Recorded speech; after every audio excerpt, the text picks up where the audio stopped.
ทองบ่ตัวบ่ลองขอสาบานก็ได้จงหีบมาอยากกินปลาขอใหญ่ท่านอยากกินต้มไก่หีบมาไปกุศลาสิเอากับเจ้าอีหลีตอนนี้บ่มีเงินคำสิแต่งไปน้ำอายไปบ่ลาคำแพงสิมาโตมาแต่ต้องไปน้ำกองไปบ่ละไปน้ำอายบ่ไปบ่ละไปน้ำอายบ่ไปเป็นลูกไผ่เท่าพอไปน้ำบ่ละไปน้ำอายบ่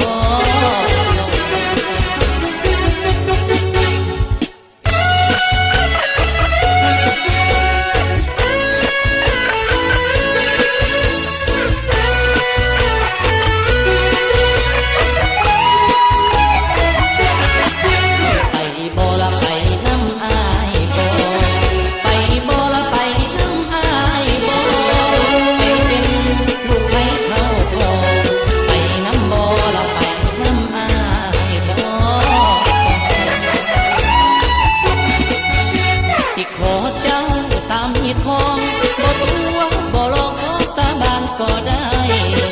จงหีบมาอยากกินปลาขอใหญ่ท่านอยากกินต้มไก่หีบมาไว้กุศลา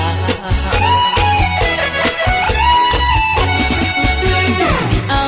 กับเจ้าอีหลีตอนนี้บ่มี